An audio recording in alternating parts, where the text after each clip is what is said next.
प्यारे दोस्तों, अज Karl Marx का जन्मदिन है। इस बहाने अज असी कार्ल मार्क्स के जीवन बारे ते उसकी अजोकी सार्थकता बारे गल्लां कर रही ने। सब तो पहली गल जिहड़ी मैं करनी चाहुंदा है कि कार्ल मार्क्स एक तरह नाल असी कह सकते हैं कि वह फिलोसफर भी सी, वो राजनीति का सिद्धांतकार भी सी, वो जिन्हों कह सकते हैं कि सरगर्म सियासतदान भी सी अते कवि भी सी। पर उसकी असल देन असल प्रतिभा मुख्य तौर दे विच दर्शन के खेत्र विच, सियासी सिद्धांतकारी के खेत्र विच। जिहड़ियां गल्लां कार्ल मार्क्स ने कहियां उन्हां विचों सारियां गल्लां जे करनियां चाहिए तां एक वीडियो विच जां एक लैक्चर विच वो करनियां संभव नहीं है। सिर्फ कुछ गल्लां उसके जन्मदिन के बहाने कीतियां जा सकदियां। जिहड़ी सब तो पहली गल मैं करनी चाहना है वो ये कि शायद वो एक अजिहा कल्ला वाहद दार्शनिक आ कि जिस ते दर्शन का प्रभाव दुनिया के उत्ते सब तो वध पिया ते अज भी पै रहा है। दूसरी जिहड़ी गल आ कि उसका जिहड़ा दर्शन आ वो लगभग जिंदगी दे हर पक्ष बारे हर शोभे बारे एक तुहानूं दृष्टि दिंदा है। अज उसकी की प्रसंगकता है इस नूं विचारन तो पहलां थोड़ा जिहा जान लेना चाहिए कि कार्ल मार्क्स ने बुनियादी तौर पर किहड़ियां पुस्तकां लिखियां ते किहड़े विचार प्रगट कीते। दास कैपिटल पूंजी उहदी वड्ड आकारी पुस्तक आ जिहदे विच उहने सरमाएदारी का विश्लेषण किया है। कम्युनिस्ट मैनीफेस्टो जिहड़ा उसे अपने साथी एंगल्स नाल रल के लिखिया सी वो बुनियादी तौर पर यह दसदा है कि कम्युनिस्टां दी जां मार्क्सवादियां दी दिशा की होवेगी, वो किस पसार वाल सोचणगे ते सियासी तौर पर कार्य करनगे। इस तो इलावा भी उन्हां दियां चाहे सियासी आर्थिकता के खेत्र में योगदान आ, चाहे जिन्हों कह सकते हैं कि राजनीतिक आर्थिकता का विश्लेषण आ जां जर्मन आइडियालॉजी आ, होर किताबां भी ने। पर ये जे दो किताबां ते आपां कंसनट्रेट कर लईए तां काफ़ी हद तक जिहड़ा कार्ल मार्क्स का दर्शन ते उसका सियासी जिहड़ी विचारधारा है वो साडे सामने आ जाती है। तो उहदे विचों दो उहदे मुख पसार ने जां थंम ने। एक नूं जिहਨੂੰ कहने असीं इतिहासक पदार्थवाद। तो उस विच जिहड़ी बुनियादी गल हैगी आ कि परिवर्तन आ जिहड़ा कुदरत का नियम आ, परिवर्तन अधीन मनुखी समाज लगातार बदलता रहा, बदलता पिया, बदलता रहेगा। तो उस दिन जे पहला आद समाजवाद सी जां आद सामवाद सी कि जदों मनुख अजे जानवर जगत तो निखड़ ही रहा सी ते सारे आ जिहड़े मनुख वो बराबर सी, समान सी, उन्हां दे हक उन्हां दा रहन सहन दा ढंग। तो फिर कबीला युग आया तो कबीला युग तो बाद फिर गुलामदारी युग आया, गुलामदारी युग तो बाद जगीरदारी युग आया तो जगीरदारी युग तो बाद हुण अजोका जिहड़ा सरमाएदारी जां जिन्हों कह सकते हैं कि सरमाएदारी की भी उन्नत किस्म चल रही है। ये तो है उन्हां दा इतिहासक पदार्थवाद। इस विच जिहड़ी बुनियादी गल आ कि ज़्यादा जोर इस चीज़ उपर नहीं दिता गया कि कौन राजा कौन राणा कौन सरदार कौन जगीरदार किसे वेले उहदा की नां सी। ये गल्लां इतिहास के एक पक्ष तो महत्वपूर्ण हो सकदियां, पर जिहड़ा मुख जिहड़ी गल हैगी आ वो ये कि इतिहास की चालक शक्ति की हैगी आ। आम लोग उस समय जिंदगी किवें जी रहे सी, किहड़े लोग ने कि जिन्हां नूं इतिहास तो ਪਾਸੇ ਧੱਕ ਦਿੱਤਾ ਜਾਂਦਾ ਹੈ, ਉਹਦੇ 'ਤੇ ਧਿਆਨ ਕੇਂਦਰਿਤ ਕਰਾਉਂਦਾ ਹੈ ਜਿਹੜਾ ਸਾਨੂੰ ਇਤਿਹਾਸਕ ਪਦਾਰਥਵਾਦ ਆ।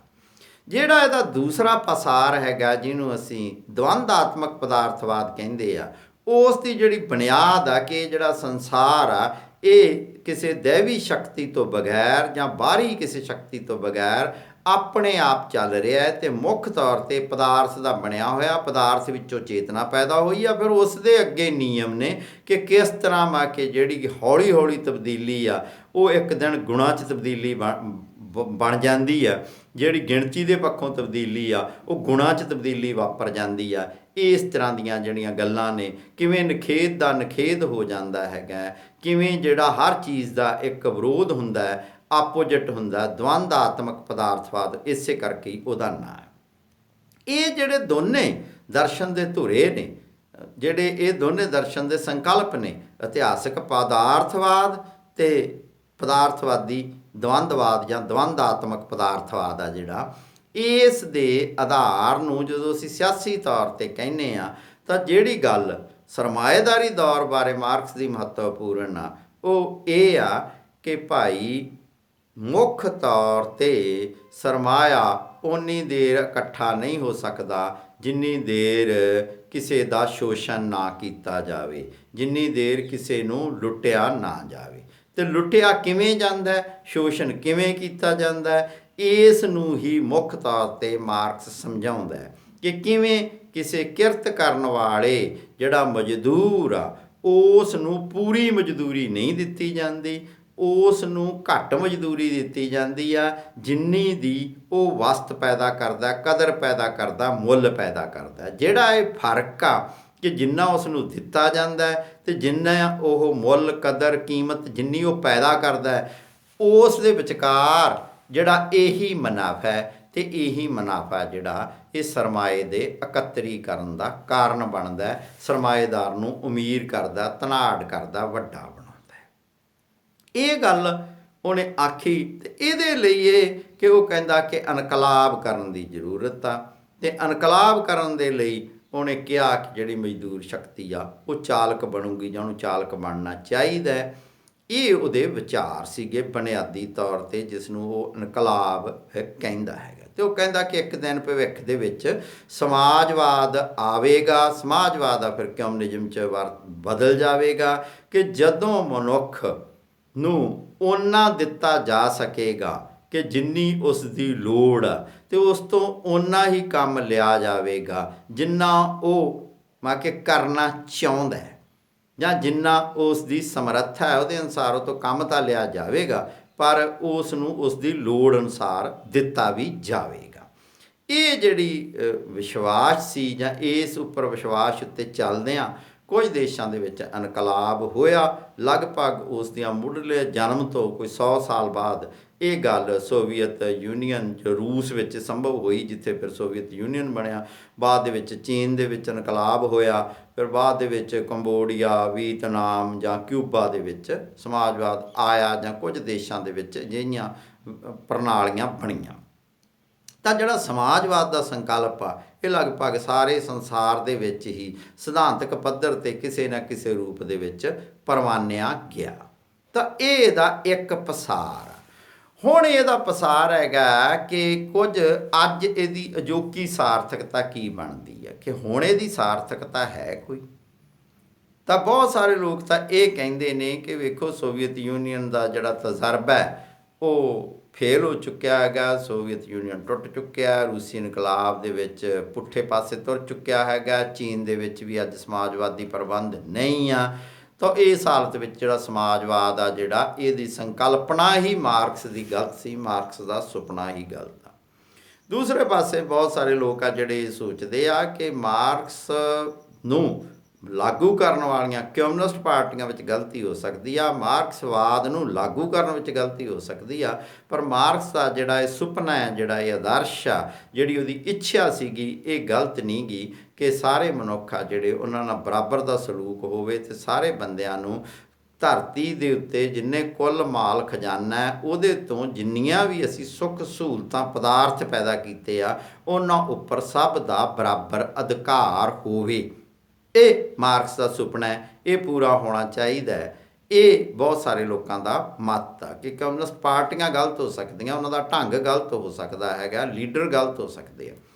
ਪਰ ਜਦੋਂ ਹੁਣ ਅਸੀਂ ਕਾਰਲ ਮਾਰਕਸ ਦੀ ਗੱਲ ਕਰਦੇ ਹਾਂ, ਇੰਗਲਜ਼ ਦੀ ਗੱਲ ਕਰਦੇ ਹਾਂ, ਫਿਰ ਲੈਨਨ ਦੀ ਗੱਲ ਕਰਦੇ ਹਾਂ, ਅਤੇ ਮੌਜ਼ੇ ਤੁੰਗ ਦੀ ਗੱਲ ਕਰਦੇ ਹਾਂ, ਅਤੇ ਅੱਜ ਦੀ ਸਾਰਥਕਤਾ ਉਹਨਾਂ ਦੀ ਕੀ ਬਣਦੀ ਆ, ਭਵਿੱਖ ਦੇ ਵਿੱਚ ਕੀ ਸਮੱਸਿਆਵਾਂ ਹੈਗੀਆਂ, ਤਾਂ ਕੁਝ ਜਿਹੜੀਆਂ ਚੀਜ਼ਾਂ ਹੈਗੀਆਂ ਕਿ ਸਮਾਜ ਦੇ ਵਿੱਚ ਤਬਦੀਲੀਆਂ ਵਾਪਰੀਆਂ। ਇੱਕ ਧੜਾ ਉਹ ਆ ਜਿਹੜਾ ਇਹ ਸੋਚਦਾ ਹੈ ਕਿ ਅੱਜ ਸਾਨੂੰ ਮਾਰਕਸਵਾਦ ਦੇ ਵਿੱਚ ਵੀ ਕੁਝ ਤਬਦੀਲੀਆਂ ਕਰਨੀਆਂ ਚਾਹੀਦੀਆਂ, ਕਿਉਂਕਿ ਜਿਹੜੀ ਹੁਣ ਸਰਮਾਏਦਾਰੀ ਆ ਉਹ ਪੁਰਾਣੇ ਢੰਗ ਦੀ ਸਰਮਾਏਦਾਰੀ ਨਹੀਂ। ਉਹਦੇ ਵਿੱਚ 2-3 ਜਿਹੜੀਆਂ ਗੱਲਾਂ ਉਹ ਬੜੀਆਂ ਅਹਿਮ ਆ। ਇੱਕ ਗੱਲ ਤਾਂ ਇਹ ਕਹਿੰਦੇ ਵੈਲਫੇਅਰ ਸਟੇਟ ਦਾ ਕੰਸੈਪਟ ਆਇਆ ਸੀ, ਭਾਵੇਂ ਵੈਲਫੇਅਰ ਸਟੇਟ ਦਾ ਕੰਸੈਪਟ ਆ ਜਿਹੜਾ ਉਹ ਇਹ ਕਿਹਾ ਜਾਂਦਾ ਹੈਗਾ ਕਿ ਇਨਕਲਾਬ ਤੋਂ ਡਰਦਿਆਂ ਹੀ ਯੂਰਪ ਦੇ ਵਿੱਚ ਪੈਦਾ ਹੋਇਆ, ਪਰ ਇਹ ਕਿ ਸਰਕਾਰ ਖੁਦ ਵੀ ਕੁਝ ਦੱਬੇ ਕੁਚਲੇ ਨੀਵੇਂ ਗਰੀਬ ਵਰਗਾਂ ਲਈ ਸਕੀਮਾਂ ਚਲਾਉਂਦੀ ਹੈ। ਆਟਾ ਦਾਲ ਸਕੀਮ ਤੁਸੀਂ ਯਾਦ ਕਰ ਲਓ ਪੰਜਾਬ ਦੀ, ਕਿ ਜਿਹਦੇ ਨਾਲ ਇਨਕਲਾਬ ਨਹੀਂ ਹੁੰਦਾ, ਅਤੇ ਦੂਸਰੇ ਪਾਸੇ ਕੀ ਆ ਕਿ ਆਮ ਲੋਕਾਂ ਨੂੰ ਇਹ ਲੱਗਦਾ ਰਹਿੰਦਾ ਕਿ ਸਰਕਾਰ ਸਾਡਾ ਖਿਆਲ ਰੱਖਦੀ ਆ। ਇੱਕ ਤਾਂ ਇਹ ਕਿ ਵੈਲਫੇਅਰ ਸਟੇਟ ਹੁਣ ਭਾਵਾਂ ਜਦੋਂ ਇਨਕਲਾਬ ਦਾ ਖਤਰਾ ਘਟ ਗਿਆ, ਸਮਾਜਵਾਦ ਦਾ ਖਤਰਾ ਘਟ ਗਿਆ, ਅਤੇ ਵੈਲਫੇਅਰ ਸਟੇਟ ਤੋਂ ਵੀ, ਵੈਲਫੇਅਰ ਦੇ ਕੰਮਾਂ ਤੋਂ ਵੀ ਸਟੇਟ ਜਿਹੜਾ ਹੱਥਾਂ ਦਾ ਪਿੱਛੇ ਖਿੱਚ ਰਹੀ ਆ।